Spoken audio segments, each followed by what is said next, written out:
Chapter 6. The following conversation, which took place between the two friends in the pump room one morning, after an acquaintance of 8 or 9 days, is given as a specimen of their very warm attachment, and of the delicacy, discretion, originality of thought, and literary taste which marked the reasonableness of that attachment. They met by appointment, and as Isabella had arrived nearly 5 minutes before her friend, her first address naturally was, "My dearest creature, what can have made you so late? I have been waiting for you at least this age." "Have you indeed? I am very sorry for it. But really I thought I was in very good time. It is but just 1. I hope you have not been there long?" "Oh, these 10 ages at least. I am sure I have been here this half hour.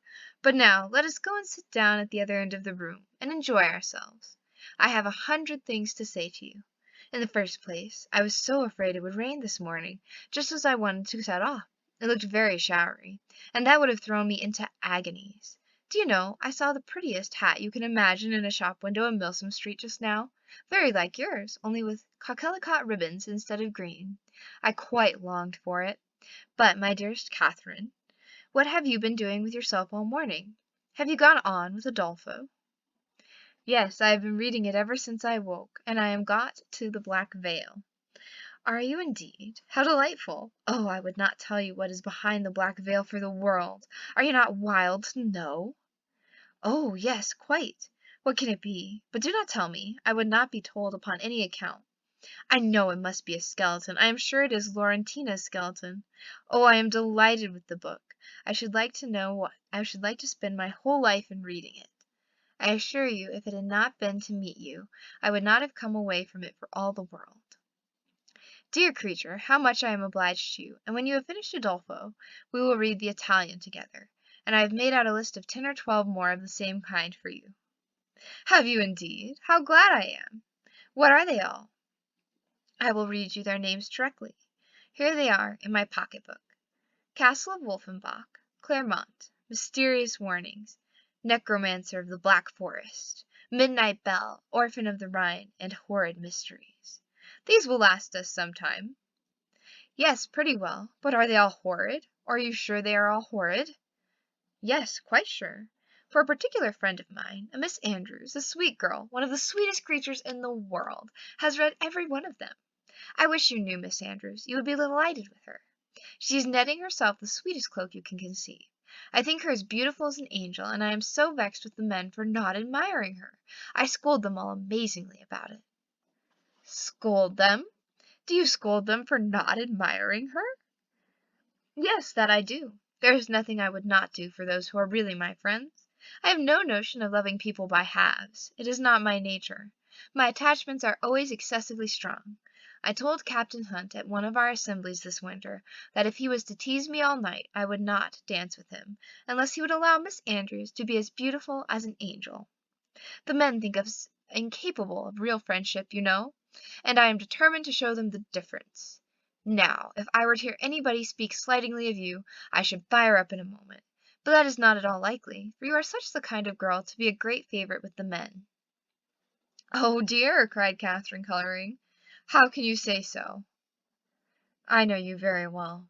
You have so much animation, which is exactly what Miss Andrews wants, for I must confess there is something amazingly insipid about her. Oh, I must tell you that just after we parted yesterday I saw a young man looking at you so earnestly. I am sure he is in love with you." Catherine colored, and disclaimed again. Isabella laughed. "It is true, upon my honor, but I see how it is. You are indifferent to everybody's admiration, except that of one gentleman, who shall be nameless. Nay, I cannot blame you. Speaking more seriously, your feelings are easily understood. Where the heart is really attached, I know very well how little one can be pleased with the attention of anybody else.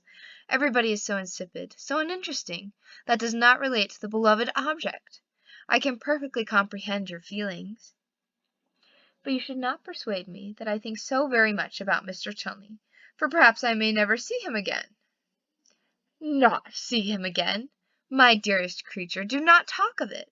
I am sure you would be miserable if you thought so." "No, indeed, I should not. I do not pretend to say that I was not very much pleased with him, But while I have Udolpho to read, I feel as if nobody could make me miserable. Oh, the dreadful black veil! My dear Isabella, I am sure there must be Laurentina's skeleton behind it. It is so odd to me that you should never have read Udolpho before, but I suppose Mrs. Morland objects to novels. No, she does not. She very often reads Sir Charles Grandison herself, but new books do not fall in our way. Sir Charles Grandison! That is an amazing horrid book, is it not? I remember Miss Andrews could not get through the first volume. It is not like Udolpho at all, but yet I think it is very entertaining. Do you indeed? You surprise me. I thought it had not been readable. But, my dearest Catherine, have you settled what to wear on your head tonight? I am determined at all events to be dressed exactly like you. The men take notice of that sometimes, you know. But it does not signify if they do, said Catherine, very innocently. Signify? Oh, heavens! I make it a rule never to mind what they say. They are very often amazingly impertinent if you do not treat them with spirit, and make them keep their distance. Are they? Well, I never observed that. They always behave very well to me. Oh, they give themselves such airs. They are the most conceited creatures in the world, and think themselves of so much importance. By the by, though I have thought of it 100 times, I have always forgot to ask you what is your favorite complexion in a man. Do you like them best dark or fair? I hardly know. I never thought much about it. Something between both, I think. Brown, not fair, and not very dark. Very well, Catherine. That is exactly he. I have not forgot your description of Mr. Tully. A brown skin with dark eyes and rather dark hair. Well, my taste is different. I prefer light eyes, and as to complexion, do you know, I like a sallow better than any other. You must not betray me if you should ever meet with one of your acquaintance answering that description. Betray you? What do you mean? Nay, do not distress me. I believe I have said too much. Let us drop the subject. Catherine, in some amazement, complied, and after remaining a few minutes silent, was on the point of reverting to what interested her at that time rather more than anything else in the world. Laurentina's skeleton, when her friend prevented her by saying, "For heaven's sake, let us move away from this end of the room. Do you know, there are 2 odious young men who have been staring at me this half hour. They really put me quite out of countenance. Let us go and look at the arrivals. They will hardly follow us there." Away they walked to the book, and while Isabella examined the names, it was Catherine's employment to watch the proceedings of these alarming young men.